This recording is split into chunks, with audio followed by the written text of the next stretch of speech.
Another week of pop culture has come and gone, and the topics this week are very interesting. Colleen Ballinger's name is still making its way through the media. Ariana Grande was jumped by a so-called fan during the Wicked premiere, and then this kind of brings me into my next topic, which is just all things Cynthia and Ariana. So let's dig up these receipts and get into it. So last week we talked about Colleen Ballinger going on the Tea Time podcast with Raven and Miranda. Backlash came quick for all three of them. The hosts were dragged in the comments for even giving Colleen a platform again. And you guys, Trisha Paytas has come out and spoken on her podcast all about it. A little background on Trisha and Colleen. They at one point had a podcast together which did not last long. They filmed with each other on both platforms multiple times, and I believe Trisha thought at one point that they were really good friends. But unfortunately, Colleen ended up sharing Trisha's OF photos to so-called fans and made fun of her, which is horrible. Some of the people that Colleen shared photos with are minors, which just ties into everything that she did alongside of her scandal.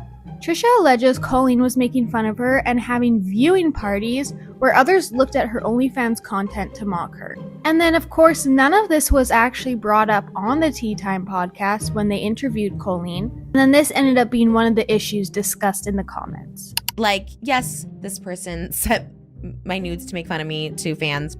A big discussion throughout all of this is how Colleen needed lots of guidance during the interview, and no apology was going to come until Raven actually told her to apologize. And because when I watched it, I was shocked. I mean, the interviewers were literally handing her the talking points as she was going through it, because we know she's not going to apologize. She's not going to say anything different. She's exactly the same where she was all throughout this process. But the way they were like trying to give her excuses and instead of just asking questions, they were giving her the talking points that are completely PR and a way. Yeah, I don't think it's their fault. I think they're like, it was like a setup to kind of make it.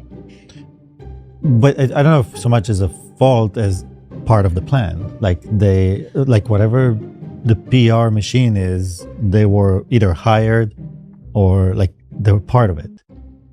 Like the way they came about it was very specific. And when you read everything they said and every question, they were literally telling her like, well, maybe what you did wasn't, malicious, but it was just bad judgment. Maybe like they were talking. They're framing it. Another part they talked about was Colleen changing the narrative of what happened with the sending of the lingerie and how she completely lied, trying to put the blame on Adam. The way they frame all those things. This is what I'm saying is like how about just don't even talk about, like, if you're just gonna keep sidestepping or like just lying about it, just sidestep